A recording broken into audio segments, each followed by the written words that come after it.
In an era of fake news, the announcement arrived without warning, but its significance was impossible to ignore. Palace officials had formally confirmed that Prince William would now assume the central position once linked to Prince Harry at major Royal Foundation events. It was not a temporary adjustment, a scheduling revision, or a ceremonial stand-in. It was an official transition. And within minutes, one brother's expanding future became inseparable from the other brother's painful absence. Before we go deeper into what this really means for the royal family, make sure to subscribe so you don't miss a single update. William received the finalized schedule behind a closed office door, and the silence around him felt heavier than celebration. The Royal Foundation, the charitable organization supporting mental health, conservation, veterans, and young people, had once reflected the image of two brothers moving with one purpose. Now the program placed the prince alone at the center. He read the speaking order, paused where Harry's role had once appeared, then pressed the pages flat against the desk. There was no triumph, only recognition that one future had expanded because another had faded. Harry learned the decision far from the palace, but distance did not soften the impact. A documented message from his private office confirmed that Buckingham Palace had reassigned the speeches, meetings, appearances, and public responsibilities connected with upcoming foundation events to William. His expression hardened as he read. This was not the loss of one engagement. It was the removal of his active place from a mission he had helped build, tied to wounded veterans, struggling families, and campaigns that had once given both brothers common ground. Then the wording revealed something colder. A recorded palace briefing showed that senior officials had debated describing William as a temporary representative. That language was rejected. The final phrase, officially succeeding, was chosen because it signaled permanence. It told staff, partners, and the public that Harry was not expected to return. The door had not merely been left unattended. It had been firmly closed. Inside a sealed briefing folder, the change had already gone further. Every future event chart named William as the sole senior royal figure. Operational references to Harry had been removed before the announcement, proving the decision had been settled long before the public heard a word. Yet the final page carried one more surprise. William had not demanded this outcome alone. A senior royal had quietly warned that the old arrangement was confusing donors, weakening authority, and trapping the family between memory and reality. But before the palace could explain who authorized the change, the decision forced William, Harry, and King Charles to confront what each man had truly lost. Behind the formal language stood three men, bound by blood but divided by duty, memory, and choices that could no longer be undone. William had inherited the responsibility. Harry had surrendered the position. Charles was left to watch one son step forward while the other drifted further from royal life. Yet the deepest wound was not written into the palace statement. It lived in the memories each man carried into that moment. William stood alone before an old photograph from an earlier foundation engagement. In it, he and Harry had looked united, confident, and certain that their shared work would outlast every private difference. The Prince of Wales, the title given to the heir expected to become the next monarch, was now the natural figure to lead the royal foundation because the palace needed one clear voice, one chain of responsibility, and one future direction. Still, the future king studied the image for several seconds before turning it face down and preparing for the meeting that would confirm his expanded responsibilities. Harry's absence carried even greater weight because his work had never been ceremonial decoration. He had become closely associated with veterans, mental health campaigns, and causes built around people who felt overlooked or wounded. Removing him from active foundation events therefore meant far more than changing a name on a program. It separated him from missions that had once given his royal life meaning. According to a documented account from his private office, he understood this immediately and asked only one question. How long had the decision been finalized before anyone informed me? Charles sensed the answer before an aide finished speaking. The king asked whether his younger son had been notified before the palace statement became public. When told that notice had been sent only shortly before its release, he closed his eyes and remained silent. The monarch knew Harry would not interpret the announcement as simple administration. He would see it as rejection. Yet he also understood William could not be expected to carry public responsibility, while the palace continued protecting a partnership that no longer existed. Then an earlier draft surfaced. A recorded consultation note showed that Harry's name had remained in the program as a symbolic founding figure, suggesting someone had still hoped to preserve a fragile connection. That hope ended during a private meeting involving William, Charles, and the Foundation's senior leadership. The name was removed by agreement at the highest level, not by one brother acting alone. And behind that decision stood one deeply uncomfortable incident that convinced them delay was no longer possible. Every royal rupture has a moment that appears small until history gives it meaning. For the foundation, that moment arrived during a carefully planned ceremony intended to celebrate unity and public service. Instead, one empty chair, one unexpected question, and one strained exchange exposed a problem the palace had avoided for far too long. By the end of that evening, William realized that Harry's uncertain position could no longer remain suspended between past loyalty and present reality. William entered the Royal Foundation's Windsor Mental Health Leadership Ceremony expecting a carefully managed evening of speeches, awards, and quiet reassurance. The ceremony was a formal event created to recognize people leading mental health initiatives across the country. Yet one detail immediately unsettled the room. A chair beside the prince had been reserved for Harry because an outdated program still listed both brothers as founding royal figures. He had never been scheduled to attend, but donors, staff members, and young campaigners began whispering that a reunion might happen. Then one question changed everything. A teenage mental health ambassador stepped forward and asked William whether his brother would be joining him. The future king paused. He glanced toward the empty chair, then back at the young speaker, choosing every word carefully. He replied that the evening should remain focused on the people being honored. The answer sounded composed, but the silence that followed revealed the truth. The program had created hope the palace had no intention of fulfilling. The frustration surfaced later behind a closed side room door. William confronted the event director and asked why Harry's name had remained in place. The director attempted to explain that the printed material had been approved weeks earlier, but the prince slid the program across the table and said the palace could no longer keep presenting a partnership that no longer existed. His frustration remained controlled, yet the pain beneath it was unmistakable. He was not only protecting institutional authority, he was mourning what the two brothers had once represented. Then the director produced the evidence. A documented email from a senior palace office revealed that permission to remove Harry's name had previously been denied because officials feared public controversy. That decision had preserved appearances, but it had also confused supporters and embarrassed William in front of people who deserved honesty. The following morning, he carried the message directly to Charles and argued that the illusion was now damaging the foundation, weakening public trust, and trapping the family inside a story that had already reached its conclusion. Charles read the email twice before summoning his elder son to a private meeting. The king believed he was preparing to settle the matter quietly. He did not yet realize Harry had already heard about the empty chair, or that his younger son was demanding the opportunity to speak for himself. When the brothers' frustration finally reached the same room, the disagreement was no longer about a chair. It had become a battle over who had the right to carry their shared legacy into the future. The confrontation did not begin with raised voices. It began with silence. William entered carrying the revised foundation proposal, while Harry arrived determined not to let his past be erased without resistance. No cameras were present. No public statement had been prepared, and no smiling courtiers stood between them. For the first time, the two brothers faced the central truth directly. The institution could no longer preserve both Harry's former place and William's present authority. Charles arranged the meeting at Clarence House and remained only long enough to explain what had to be decided. The residence served as one of the king's official London homes, but inside that closed room, it offered no protection from the family's deepest wound. Harry could retain symbolic recognition at selected foundation events, or William could receive full operational control without any reference to their former partnership. The monarch looked from one son to the other before warning that hesitation had already caused enough damage. Harry spoke first. He told William that displacing him was not the same as moving forward without him. The younger brother said years of work were being rewritten, as though his name had become an inconvenience. He reminded William that the campaigns had once depended on both of them, especially when they spoke about mental health and veterans who had been forgotten. His voice remained measured, but the frustration beneath it was unmistakable. He was not asking for a seat. He was asking for proof that his contribution still mattered.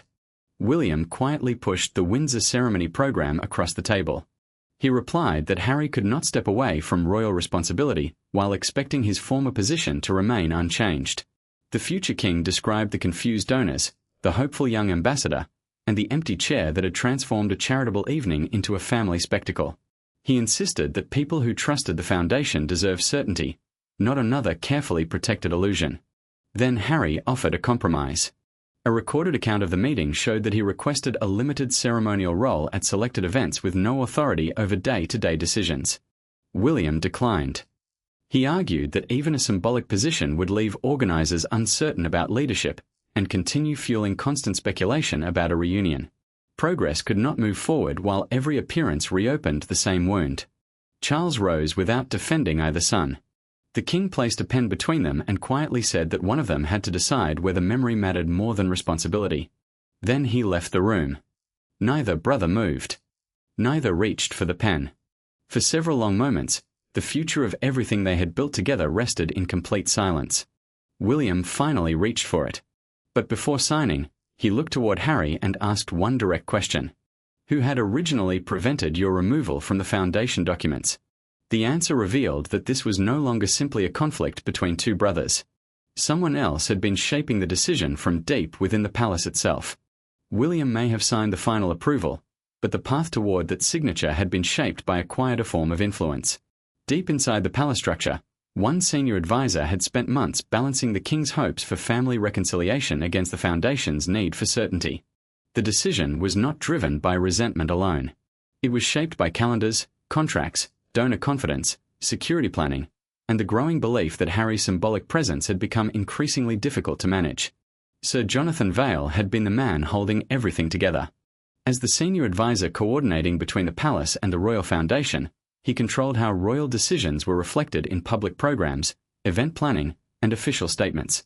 He had delayed removing Harry's name because he feared the move would appear punitive. More importantly, he believed an early separation could destroy Charles's hopes of reconciliation and turn every charitable event into another public chapter of the family's conflict. Vale confronted the consequences of that choice after the Windsor ceremony. Sitting alone with Charles, he admitted through a documented palace account that his attempt to protect the family had instead placed William in an impossible position.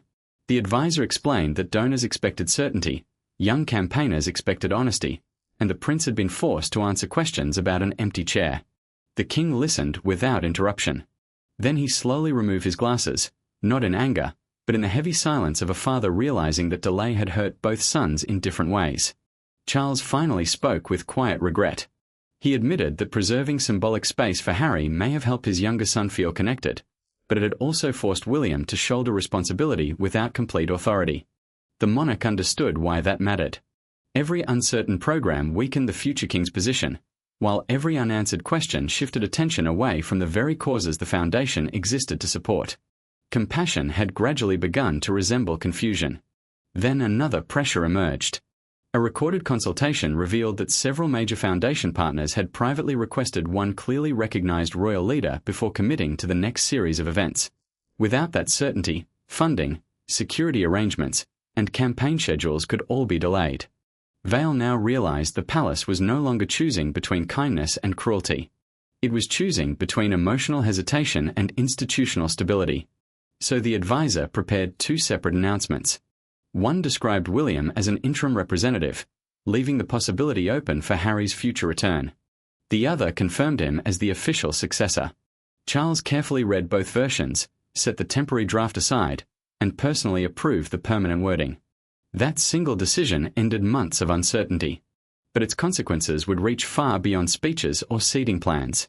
Once the permanent version was released, Harry's name, image, and active role would gradually disappear from every future foundation document. The announcement had settled who held responsibility, but its first consequences arrived before the palace doors had even closed behind the men who approved it. The earliest signs of Harry's transition did not appear in a dramatic speech. They appeared through small, irreversible changes. A name disappeared from a program. A photograph was repositioned from the center of a display. An event briefing referred only to William. Each adjustment appeared administrative, yet together they carried the emotional weight of a door closing one careful inch at a time.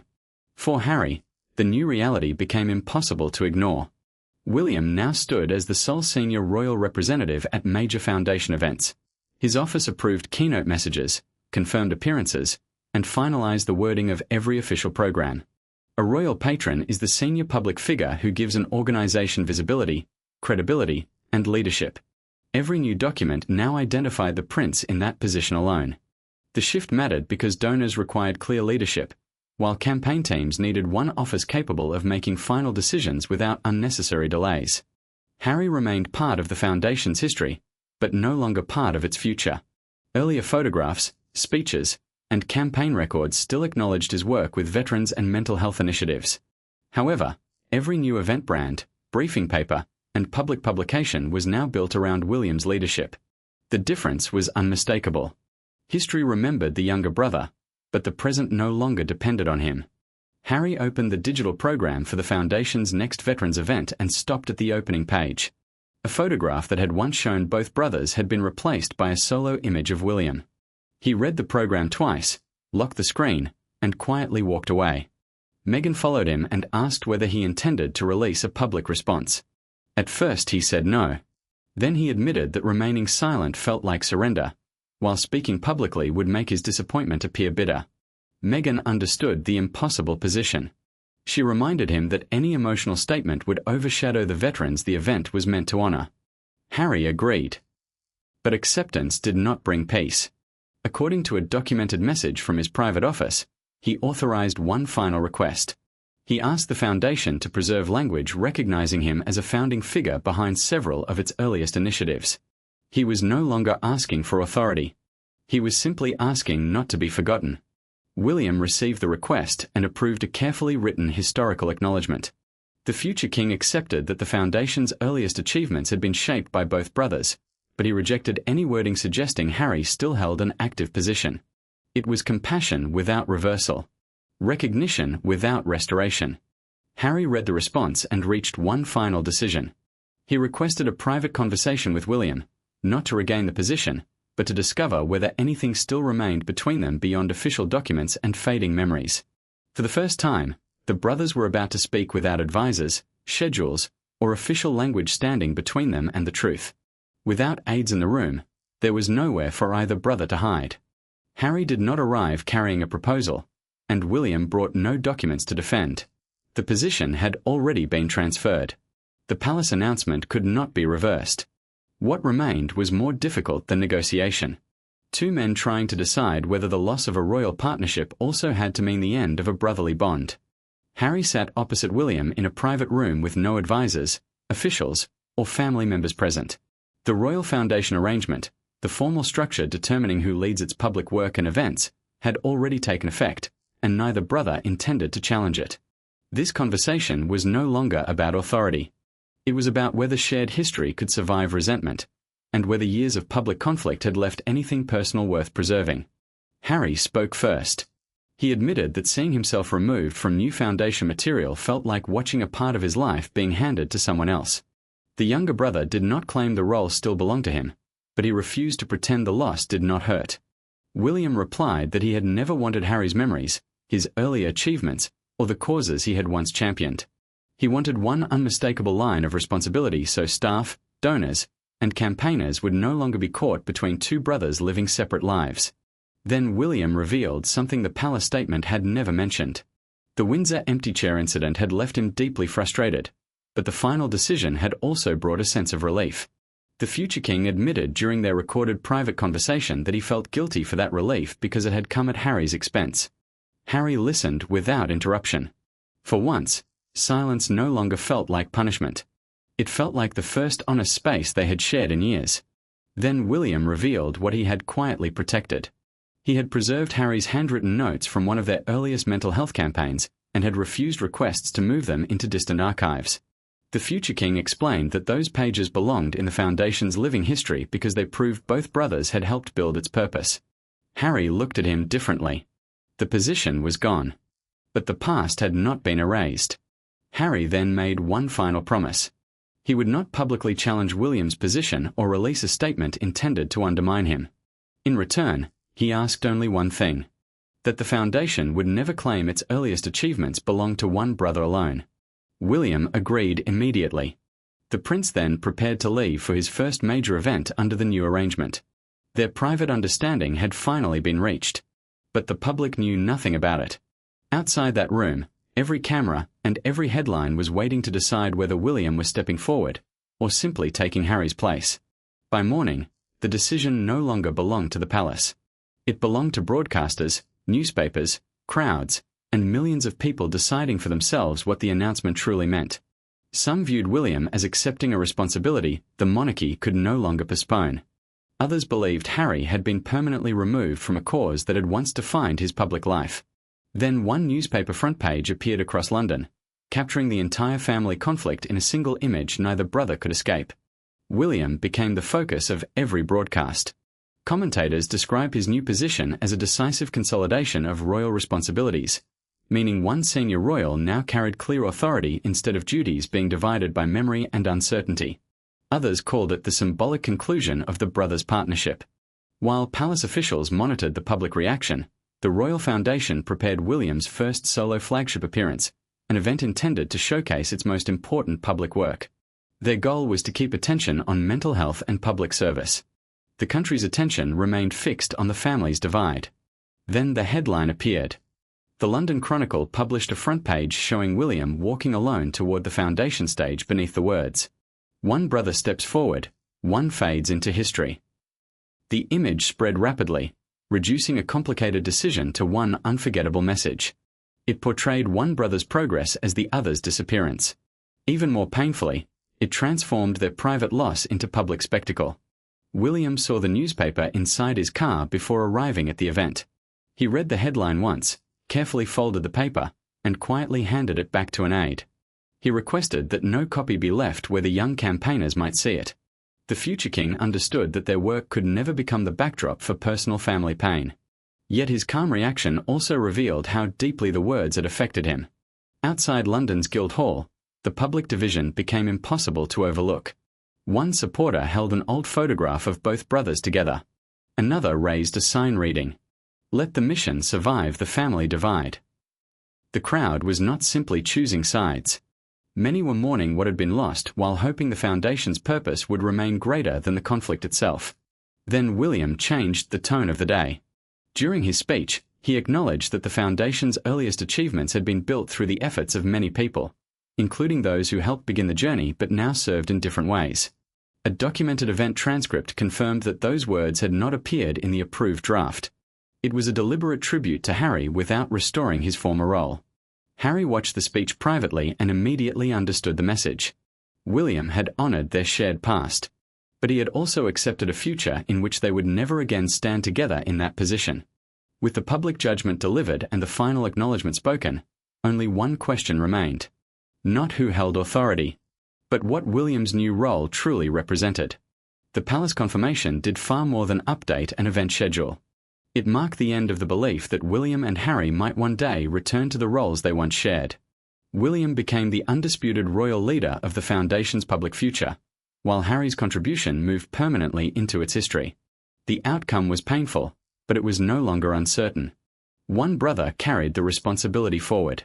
The other finally accepted that his former place could not remain waiting forever. William now held complete responsibility for major royal foundation events, official speeches, strategic appearances, and senior royal representation.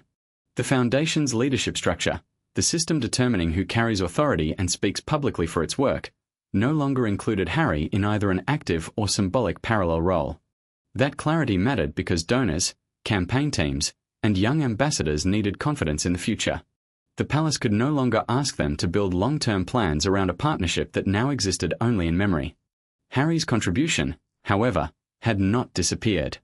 Historical archives, official records, and formal acknowledgements continued preserving his earlier work with veterans, mental health campaigns, and public service initiatives. The younger brother remained an important part of the Foundation's legacy, but no longer part of its leadership. That distinction was painful, yet undeniable. William stepped away from his first completed solo engagement and paused before entering his car. He did not appear victorious. Instead, he looked thoughtful, almost burdened, fully aware that accepting Harry's former responsibilities also meant carrying the memory of why that place had become vacant. Success had arrived, but it carried the weight of sacrifice. Harry ended the broadcast after hearing William's acknowledgement. He quietly placed his phone on the table and told Meghan he would not release a public statement. The speech had given him something the official palace documents never could: proof that his contribution had mattered. Meghan understood that his silence was no longer surrender. It was acceptance. Then William made one final decision. A documented Foundation directive revealed that he ordered a permanent internal record of the brothers' earliest joint projects to be carefully preserved. Future leaders would always know that both men helped shape the organization, even though only one remained to guide it. Charles later received confirmation that Harry would not challenge the outcome. The king signed the final administrative document, laid down his pen, and quietly accepted a truth no father ever hopes to face. Protecting the monarchy sometimes meant bringing an end to arrangements the family still wished could survive. William had not replaced Harry as a brother. He had simply assumed a role that required presence, accountability, and continuity. Their public partnership had ended, but their shared history remained. The palace had chosen its future. The brothers had accepted their separate paths, and the chapter that began with two princes standing side by side had finally reached its conclusion. The palace confirmation did more than change an event program. It closed the chapter on the belief that William and Harry would someday return to the shared responsibilities they once carried together. William now stood as the undisputed royal leader guiding the Foundation's public future, while Harry's contribution became a permanent part of its history rather than its ongoing leadership. The outcome remained painful, but it was no longer uncertain. One brother moved forward carrying the responsibility. The other accepted that his former place could no longer remain reserved. William assumed complete responsibility for major royal foundation events, official speeches, strategic appearances, and senior royal representation. The Foundation's leadership structure, the system determining who speaks publicly and carries institutional authority, no longer included Harry in either an active or symbolic capacity. That certainty mattered because donors, campaign partners, and young ambassadors needed confidence in the organization's direction. The palace could no longer ask them to build future plans around a partnership that now survived only in memory. Harry's contribution, however, had never been erased. Historical archives, official records, and formal acknowledgements continued preserving his earlier work supporting veterans, mental health initiatives, and public service campaigns. The younger brother remained an important part of the Foundation's legacy, but he no longer shaped its future. That distinction was difficult, yet it was final. William completed his first major solo engagement and paused briefly before entering his car. He did not appear victorious. Instead, he looked reflective, almost weighed down, fully aware that stepping into Harry's former responsibilities also meant carrying the memory of why that place had become vacant. Success had arrived, but it carried the burden of sacrifice. Harry finished watching the broadcast after hearing William's acknowledgement. He quietly placed his phone aside and told Meghan he would not release a public statement. The speech had given him something the palace documents never could: confirmation that his contribution had truly mattered. Meghan recognized that his silence was no longer surrender. It had become acceptance. William then made one final decision. A documented Foundation directive revealed that he instructed staff to preserve a permanent internal record of the brothers' earliest joint projects. Future generations of Foundation leaders would understand that both brothers helped build the organization, even though only one remained to lead it. Charles later received confirmation that Harry would not contest the outcome. The king signed the final administrative document, placed his pen down, and quietly accepted a truth no father ever wishes to face. Protecting the monarchy sometimes required ending arrangements the family still hoped could survive. William had not displaced Harry as a brother. He had simply stepped into a role that demanded presence, accountability, and continuity. Their public partnership had reached its conclusion. Their shared history remained untouched. The palace had chosen its direction. The brothers had accepted separate paths. And the chapter that began with two princes standing side by side had finally come to its natural close. Thank you for watching. If you enjoyed this story, don't forget to like, subscribe, and turn on notifications so you never miss our next update. We'll see you in the next video.